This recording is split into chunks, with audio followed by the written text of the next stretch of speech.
It is time for today's Is This Anything with our friends Hammer and Nigel from WIBC. And this one is interesting to me, although I have to admit I'm not a big WWE fan. But as you know, Vince McMahon stepped away and then he came back, and now apparently shares of WWE are just soaring through the roof. Of course, he stepped away because there were allegations of some sort of, shall we say, sexual misconduct. My question, gentlemen, is this anything?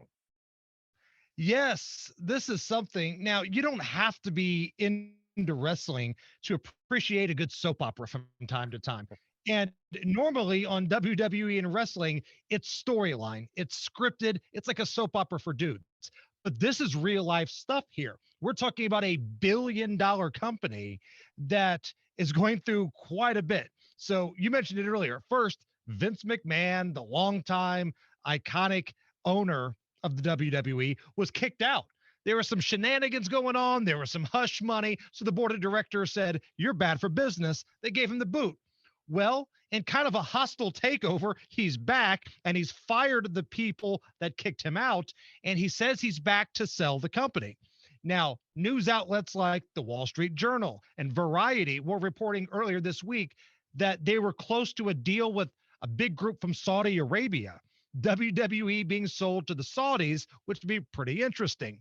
But now we're hearing that Disney may be in play. It's almost like a storyline in wrestling. Here comes Disney with the chair to hit Saudi Arabia to kind of hijack the deal. So again, you don't have to be into wrestling to appreciate a good business story. And that's what's going on here.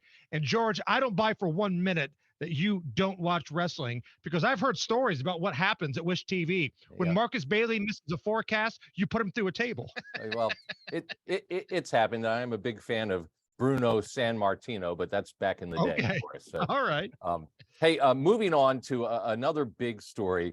We're seeing big jumps in the price of eggs at the wholesale level. Call this a case of eggflation. And it's not just at the wholesale level. We're seeing it in grocery stores as well. We're also seeing shortages. Gentlemen, is this anything?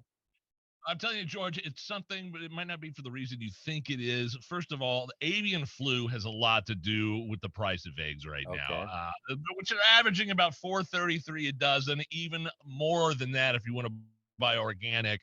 Last year it was about $1.33 per dozen. So some of it is avian flu. 60 million birds gone because of this thing. But it's also on top of that high prices from transportation, feed, and energy production, all forcing egg providers to raise prices. My tip for you, though, would be to go local. I have friends, Dylan and Melody. They have a batch of hens that produce all these eggs.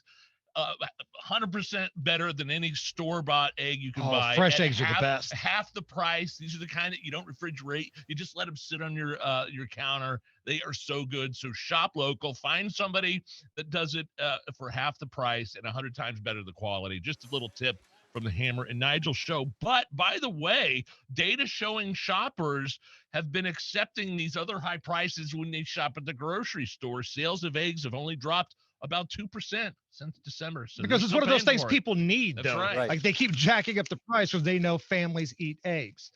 George, here's my promise. If I win the big billion-dollar Powerball, I will take all of my winnings and we're all going to have about 3 cases of eggs. If I have enough money. Well, if I have enough money. You don't have enough money for that. Last thing, happy birthday to my mom. It's my mom's birthday today.